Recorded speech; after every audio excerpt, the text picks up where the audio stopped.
Welcome back to another episode of the Jasmine Star Show. Have you explored the world of course creation for your business? I know. You're like, course? Not really. Not the time. Not yet. Okay, wait. You'd be surprised how many different types of business owners can create long-form education for their customers and tap into a really fast-growing industry. And that's exactly what we're going to chat about today. My guest is Matt Smith, a technology entrepreneur who founded Thinkific and Later, both highly successful SaaS companies that help businesses succeed online. Thinkific is an online course platform that enables entrepreneurs to create, market, sell, and deliver their own online courses. Okay, so here's the deal. I am not a proponent in saying you must start a course, but if you're interested, we are chatting with the Chief Strategy Officer at Thinkific. He's just going to go through some data and analytics. At the end of the episode, you're going to have more information for you to determine, maybe I could create a course for my business. I ask him some pretty hard-hitting questions like, are there businesses that shouldn't have a course? How long should a course be? How much money are people making from courses? Okay. I couldn't think of a more qualified person to discuss industry trends and the future of course creation and the importance of free education to foster demand for paid long-form education. All right, y'all. Ooh, it's a good one. Let's go. So I have to let everybody know that I'm a big proponent. Clearly, you've heard me say it time and time again about reaching out and making personal connections. And even though I've said it 1,000 times before, a little part of me always does a happy dance when I actually get to connect with another human who I wildly admire from a distance by way of prepare your heart, a direct message. So I had the ability to find out who Matt is. So you already know from the intro who Matt Smith is, but I don't think I actually let you know how we actually met. I sent him a cold direct message on LinkedIn. Y'all, they really work. We've had the opportunity for the past couple months just to send short, brief messages. And I said, Matt, I think it would be amazing if you came on the podcast to talk about the state of the industry, where you see small business owners going and his involvement and his success. And I believe his story will inspire you to take action in your business. Matt, thank you so much for being here today. Yeah, thanks for inviting me on. And it's good to connect. I know you did some stuff with Later at LaterCon and stuff. And so obviously... Yes. Okay. There's a little bit of a throwback. Okay. So let me fill everybody in. Matt is one of the co-founders of Later. And they have an event called LaterCon. I was invited, goodness now, I think 3 years ago to be one of the speakers at LaterCon. That's how I got involved. That's how I started understanding the industry from a different capacity. So it feels really good to have a conversation with the man, the myth, the legend himself, who was former COO at Later and is now, we'll get to that in a second. We're going to get to Thinkific in a second, but you founded multiple technology companies, all very successful. And we're going to get to all of that, talking about that in a second. But before we get there, can you give us a little bit of background about who you are outside of your work that led you to where you are today? Yeah. So I've grew up, was not the best at school, so dropped out of a handful of schools along the way. Anyways, ended up eventually going back and did my university degree in like genetics and biology and stuff. Had aspirations for becoming a doctor. I really wanted to do something like medicine sounds much fair. So MSF, and went down that path, fell in love with creating things on the internet and seeing the impact. I worked with one of my friends on creating like a nonprofit. We actually ended up mostly led by him, but it ended up clearing a landmine field in Cambodia. That was called Youth Against Landmines. So that got me really excited about what the internet could do and the power of creating things there. And that got me addicted. And so we did a handful more things along that way. We created a company together that was Healthism, that then pivoted into a business called Input Health. And so that was about basically making healthcare accessible and free to everyone on the internet, or at least the primary care element, tracking and improving healthcare. And that was like around when like Fitbit was just getting going. So health tracking was like a big trend at the time. I then left that business when we kind of trying to figure out monetary reasons. I was running into cash issues, as entrepreneurs do. I ended up actually founding Thinkific with my brother Greg. We had, at that time we had another company called Alpha Score that we kind of pivoted into, more or less, Thinkific. I can tell you more about that maybe a little bit later. And then somewhere along the way, I also got involved in what was Latergram at the time at a hackathon and started that company. And then that was now known as Later.com. So very cool. A number of different companies on the way, lots of different and a lot of failures that I didn't talk about as well. When we have the ability to talk about our history, we can write a story from things that we learned. And I'm happy that you shared that. And I actually didn't know that there was the iteration. I did not know that it was Thinkific to later. And now you're back currently at Thinkific. And we'll get to that in a second. But what was the reason for you starting Thinkific and then moving over to later during that time? Greg was a lawyer. He took the LSAT and then built up a blog and teaching business. He was tutoring people basically on the LSAT. So he wrote up all his lessons, put it on a blog. When he went into law, it gained a lot of traction, built up an audience, and he always wanted to do something with it. So we talked about putting basically an online course together. At the time, online courses weren't really a thing. What year is this? Basically 2009, 2010 kind of. Oh yeah. It's just starting. Yeah, there was no software for it. There was nothing. I wrote a custom program because we couldn't really find anything. We were trying to stitch together 20 different tools. Anyway, so we ended up, I was more the product tech person on that side. And then he was more the sort of subject matter expert sharing his knowledge. And so we learned how to produce content, doing videos. At that time, you couldn't produce one, right. A video on your phone. Yeah. So stuck in our own apartment. I remember him freaking out, listening to ambulances in the background and 20-minute clip and have to record and all that kind of stuff. But yeah, we launched it. I think we priced our first course at $50 and we probably made a few hundred sales and we're holy crap, this thing's real. That was an exciting moment. I think it was on a Monday night. So that became a theme for us operating going forward. Just work on this sort of side hustle thing on Mondays. Anyway, so that business ran for a while. And then somewhere along the way, we sort of wanted to make it. And we realized that this is actually the interesting part for us was not just the education and the thing that we were teaching, which was really, really powerful. And that we're seeing people do introducing a new model of teaching people to go to take the LSAT and stuff. But that also there was technology that was really other people wanted to do this too. And that we were being sort of a version of inspiration for others. And so a lot of people were coming to us how did you do that? Can I use what you guys used? And so we turned that into Thinkific at the time. And so it was really it was an exciting sort of shift and we made a business of it. And so that's when I made that sort of leap. I think that was I don't know, again, maybe it was 2010 at that point, maybe the Alpha Score course was a lot earlier. I don't know the timeline exactly. I can't remember. It's been a long journey.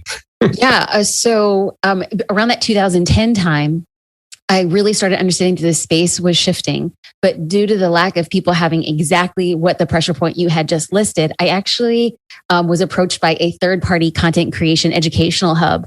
And we were using tools like Ustream. And, we were trying to piece it all together. And just the fact that there was multiple people at the same time trying to approach this new version of a dissemination of education is so fascinating. But to hear how you did it from your angle is fascinating to me. And I want to come back to that in a second. But what caused the shift from Thinkific to later? What happened there?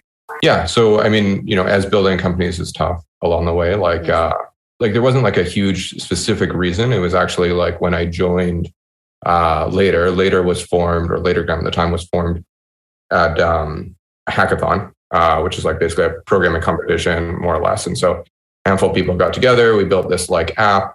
It launched, it started getting a bunch of traction. We had 10,000 or so people sign up. I was talking to a lot of people we definitely need this thing, which was ability to schedule to Instagram. At the time, there was no easy way to do that.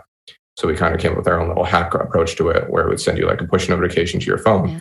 And so it started to get some traction and going. And so the idea was actually to kind of get it to a certain point and then quickly sell it.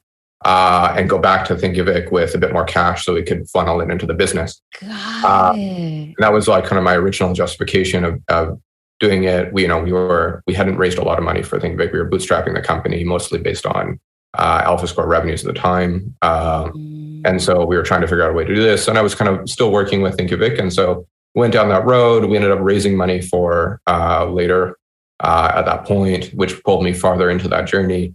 And then multiple years later, I eventually came back. But ultimately, the company I think, later is an amazing company who've done a really good job. But what was at my heart and what was why I created and get into entrepreneurship was really sort of the reasons were much more aligned with Thinkific. And so that kind of brought me back to that. But along the way was it was successful. I saw an opportunity. I wanted to try it out and go. We were getting a lot of traction. I thought we could make it happen fairly quickly. But yeah, ultimately later became a very successful company as well. So lucky to be a part of both journeys. Yeah, I mean, it's incredible. Like, obviously, when you come back, everything's looking through like rose tinted glasses. And just to hear the iteration and to hear the resilience, you're now the chief strategy officer at Thinkific. And that's where I feel like this conversation would be really good for us to go, because I think that you have insights. Like, you know, a user, you know, small business owners, you know, content creators. So when it comes to talking about Thinkific, and when it comes to talking about course creation, if you're cool about talking about this, because I really want to just get tactical, what are some of the trends that you're seeing with course creators? Like, what's really working? And from your insights, where do you think the industry is going? Like, you saw it at its inception. 2010 is like the start. Here we are, 2022. And where are we going with it? I think, you know, as you're saying, lining it up, like there's a bit of like a backstory of like how we got here. I think we're also seeing a lot more people. So like we're seeing this huge trend of specifically like the creator economy, right? Or any version you want to talk about that. And so there's a lot of people learning how to create content. There's mobile phones. It's really easy to create content. So you can build an audience by creating content, right? Like we all know this trend is very well documented. And what's happening is like, you know, somewhere along the way, you build up this audience, you want to make some money. There's different ways to do that. You do brand partnerships, sponsored posts, that kind of stuff. But, you know, I think a lot of people are like, okay, is this a scalable business? Is this something that I can rely on? Is this something I want to do? And so that like sort of transitions, I think, for a lot of people into, I want to own my business. I want to own my audience. I want to own my relationship. And then I got to go down this path of building a business, which is more than sort of figuring out how to, you know, make some money off of Instagram and sort of more or less sell a bit of my like brand along the way to do that. So you can be more like about yourself and what you care about, and then deliver an experience for your, you know, your audience, your fans or whatever, your followers, to what you actually care about. And so by owning this sort of product and business, you can create something. And so I think that's what we're seeing, obviously, is like a big change to like ownership. I'm not, you know, new by it in any ways by saying that, but I think that's what a lot of people are saying, a lot of people care about. And then there's like sort of in general, as you kind of go down that path of a business, we're seeing lots of people find many different ways of products to build and sell. And I think from Thinkific's perspective, we're seeing is like we become really powerful because you can create your product on Thinkific. You can go on and create it, right? Like you don't have to go and figure out a supply chain logistics and create your own like physical product you want to go sell, right? Like going down the path of Shopify, or like you could, you could sign up and like sell a subscription to like a newsletter, but it's usually on something like Substack, and like you don't really own that. You know, it's some other platform. You're reliant on them. So like with Thinkific, it's like it's all yours. And that's what I think like it goes back to that ownership piece. I think people are really seeing that. But then there's like the multiple products piece of like, okay, well, I'm selling a course. What else can I sell to these people? What else can I deliver that actually delivers like a meaningful outcome? I think that's the other piece, is that I'm seeing a lot of people actually caring about not just making the sale. I think there was a big push on like internet money, more or less, for a while. But people actually now like care a lot, especially in a weird way of like, with like somewhat related to the Great Resignation. I think people are really thinking of like, what is my purpose? Like, why am I doing this? Why am I thinking about it? And so we're hearing like that a lot consistently, but also more importantly is like, okay, well, if I'm going to build a product and sell it, like I want to make sure the person has a great experience and it actually delivers them something of value. And it's not about just making that quick buck.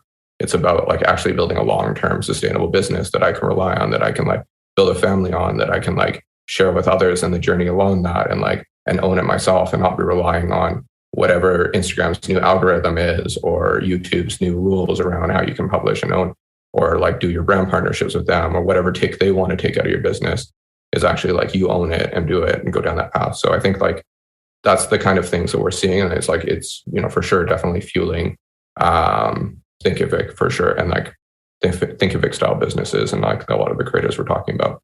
You know, whenever I talk to business owners about adding a course to their business structure, whatever business they're in, there's always going to be a segment of their prospective customers who would want to go deeper and learn something specifically from them.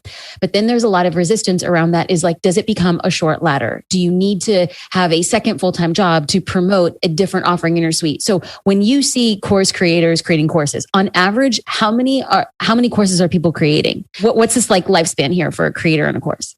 I think it totally depends on the business. Like some business we've seen create one, and they just make a massive course. Others are making many, many different courses, and you can kind of choose your own adventure. There's like membership styles of selling it. So there's like, and that's one of, I think, really core to Thinkific, is that we don't want to impose on the people using Thinkific like the way they have to build their business. You have we're dealing with entrepreneurs, people that care about what they're delivering, right? And they have a vision they want to create. And we want to be able to like help people create that vision on Thinkific. Just as like when, Thinkific was started, we had a vision of like how we wanted to create the business. And if we were restricted to like the specifics of like how this platform operates, then, we would really struggle. And so that's a big part of like the way we think about Thinkific, is like we make it customizable. We have an API, we have an app store, we have all these things. We have partners to work with you to help you create this sort of vision. And so it's not necessarily one specific way. But, when it comes to starting, and I think that's what a lot of people struggle with, is like, where do I start? What do I do? And they got this crazy vision. Yes, that's good. But what you need to do is break it down to like something really small, to get going, get that momentum. And like, I think that's where a lot of people struggle, is like, they're sort of, hey, I want to do this, but how do I get across the line? How do I start?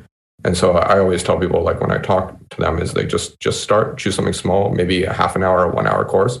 What the most valuable like elements and the elements of your course, or the things that you teach, or the knowledge that you have that like rings well with a certain type of person, and that like what's core. So like put that into something small.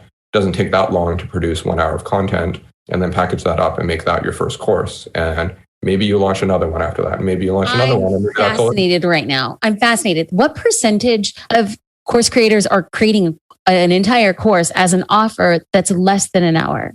Yeah, I don't have the specific stats on like, how many. Is it like on the inside of Social Curator, thousands of people are thinking this could be another form of revenue, but they think to themselves, it has to look like 6 hours. It has to look like 8 hours. It has to be modules, and it has to be lessons. So you being on the front end, and you're saying, hey, if you just want to get started, here's an easy way to get started. But like, how many people believe that? Like, how many people do it? Like, it's one thing to know, but how effective is it? Like, I want to know, like, somebody listening who's like, I don't believe this Matt guy, an hour, who would buy that? Like, give me a story. Give me like some things that somebody can sink their teeth into and say, I could do that. Yeah. Like I was talking to a friend who's going through the process now, and he hasn't launched his course, but he's kind of figured out like he's a coach. And one of the things he does is he spends like, initial sort of 1 hour of like people, and he's turning that into a course. And so that's all I'm like really bringing to. It's like, it's easy to take a coaching lesson and then turn it into. So if you're doing that one-to-one coaching, it's really easy to take that like first initial session that you're going to share some really great knowledge and drop like little pieces and then bundle that up. And I think the other piece about it is like, you don't need to charge a lot initially, right? Like you just want to get that going with the relationship of sharing something. So I don't have the specific stats of like a course creator that's gone through, how many course creators on Thinkific have done that.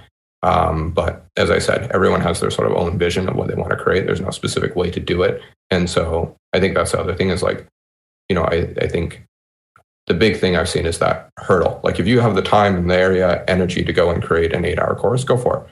And you want to do that, and you just kind of scheduled out like studio time and all that kind of stuff. I know Taylor that was working with me at Thinkific just launched an Instagram Reels course, and she's doing some other stuff as well. And so she's super motivated. She's got she scheduled studio time. She built it out. She told her whole story through her Instagram, how she was building it out on TikTok and all that.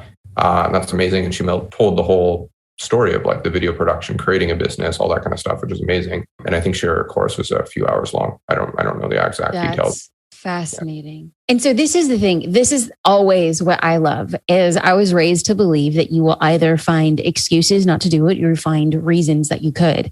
And even though I know it and I say it, I feel like my mind was just blown that like you can absolutely create a course and redefine what course means for your business. You could create a 1 hour offering that isn't $1,000, but enough to get somebody to build that know, like, and trust factor without sharing that content entirely for free. So when somebody is like here and you talk about the promotion of like energetically to promote a course, it would, unless I'm saying this wrong. So like, please correct me if I'm wrong. Energetically to promote a course that is say $200 would be the same energetic effort as it would be for $20. Now, obviously the content creation on the back end, but a lot of times what we're dealing with our users are front end facing. So we focus on social media marketing and we teach people how to launch and promote whatever it is that they're offering. So what then do I tell a person who's listening? Because, I will get this question in my direct messages. Okay, well, if it's going to take me 8 hours to promote, why would I promote a $20 course versus a $200 course? Or are you of the school of thought, it's just like, get it done. Like you'll learn more and then you could then iterate and have a higher offering. Where do we go from there? When somebody says, same amount of effort on the front end, why would I do a 1 hour course? I think you kind of answered your own question. Gonna learn. But I think it's like more people, right? Like there's like a willingness to pay with your audience, and like how many people are going to charge, pay for $100 course or $200 course or $300 course. Those are different numbers, so a different percentage of your audience.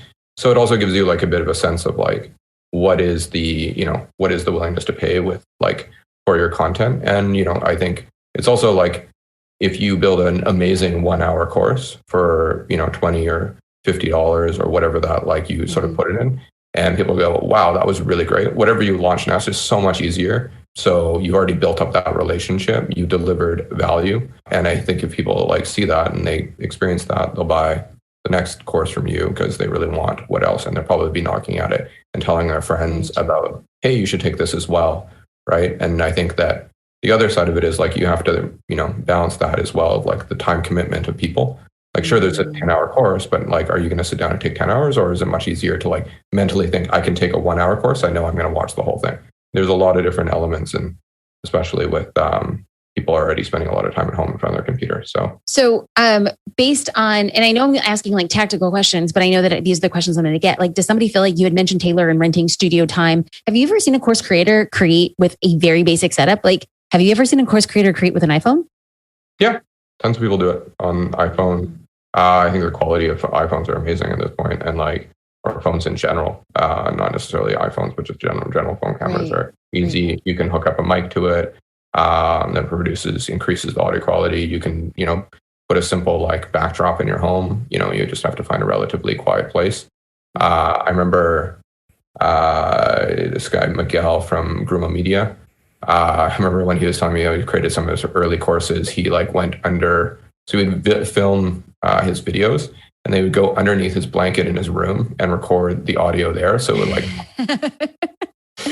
that's awesome. You got to get creative, obviously. Like you don't have to go and do the whole studio thing. I think if you've done it before, maybe you're like, oh, I know all the elements. Otherwise, you're going down this journey of like, oh yeah, I got to rent a studio. I got to do this. I got to, like, as I said, minimize the like obstacles, obviously to make it easier for you to start. And then once you get in, you'll see the value, and I think you'll learn more, and then you'll know where to invest in your business as you kind of figure that out. Start scrappy. Speaking of starting scrappy, I know another objection that I would hear from a business owner would be, well, my business is essentially what they'd say is my business is a special snowflake. You see, it's so unique. And so do you have any stories of people who created courses that would seem like they wouldn't necessarily be like, oh, that's going to be a blockbuster. And then all of a sudden it like blows your mind? Like somebody from a small industry or a small niche or something that you think who would actually get a course on that? Like I have a friend who hit multiple 7 figures on a vegetable canning course. Who even knew that like growing your own vegetables and canning them, or I think it's called jarring them. Like who knew? And so I was fascinated. And so I'm like, hey, Matt, what else? Like besides vegetable canning or jarring your vegetables, a course on how to do it. Any other courses that come to mind that you're like, wow, that was kind of interesting and they did really well? Yeah. I don't know if necessarily like interesting. I've seen endless amounts of interesting content, but the one person that kind of comes to mind is not necessarily how like, is that they miss Excel. Like she's done an exceptional job of like teaching Excel tips on TikTok and built up a massive audience there. And then has become like entered arguably a fairly competitive space. So like there's tons and tons of Excel courses, but like done it in a fun way, an engaging way, and then built courses around that and has done exceptionally well doing that. So, again, I wouldn't have like assumed like, okay, do we need another Excel course? But like, in that it's like someone's found a great way, interesting way to teach it and done it in a great job. Like Market Gardener is another good example of someone who's got some really, I like their story. They teach how to do local sustainable farms. And so they have thousands of now local sustainable farms that people have gone and taken their course and figured out how to do that and deliver, groceries and local produce that are made within, short distance from your home, which is exceptional, especially with what's happening with the weather and all that kind of stuff right now, and climate change, ability to be able to produce like sustainable goods and sustainable food is really, really important, but also that they're doing it through teaching people through education. And I'm like, we are exceptionally happy that they're obviously doing it on Thinkific and doing a great job of it. So that's another one that like, I don't know, I was like, I dreamt up it. I don't know if like that would be one of the courses, but obviously that's the amazing part of this is that like almost everyone has like knowledge to share. And it's like imagining just like, you know, what is your take on the world and how you have to like share that, and then can you get it out to the world in a meaningful way? And so I think the barriers to do that at this point is like lower than ever, and I think the trend towards that is obviously accelerating. I love it. Before we tap there for a second, I'm going to just repeat back to the audience because I think we need to say it again for the people in the back. I brought up a story of multiple 7 figures on a woman who created a course on canning or jarring vegetables. And then Matt talked about Miss Excel, who took a following on social, talking about something where everybody would say, it's a saturated market. If I'm getting already for free on TikTok, why would I invest? And then he proved an example. She's creating free content. It's content that is already widely out there and free. And yet people are paying for her course because she's doing the same type of content in a new way. And then he talked about sustainable farming. He probably wouldn't have thought that this topic would be like, you know, blockbuster, gangbuster up front, but it is. It's proof that there is a market for people who want to know a very specific topic. So one of the things that you had just mentioned is like it's never been easier. So for people who are listening, yeah, but Matt, there's already so many courses. How do you guys refute this idea that that the world is of abundance? Like, what do you say when somebody says there's too many courses on this, or there's too many courses, period? How do you stick out through the noise? Like, what's your response? I think you're making excuses why you can't build a business. Oh, shots fired. But if it doesn't work, like you tried, right? Like, and we'll try something else. And I think it's like about building business, a lot about learning and finding out what your unique end goal, your unique perspective on the world, how you reach your audience, all those kind of things. So I don't think there's like, and you know, at the end of the day, like lots of people learn differently. And so the style way you teach might be different. You might be a little more entertaining on a topic that might not be the most interesting. You might be able to teach something like, as you said, like jarring vegetables, and you're like, who knows? But if you care about it and you're passionate about it and you think that like this is a good thing for the world, then you probably do it. Poor Matt. He steps into this conversation with a crazy Latina and he's like, what am I getting into? And I'm just throwing him all these things. But I'm using that as validity because no matter what I say, it feels really good to have somebody co-sign along the theory that there are ways for business owners to diversify their revenue streams into their business.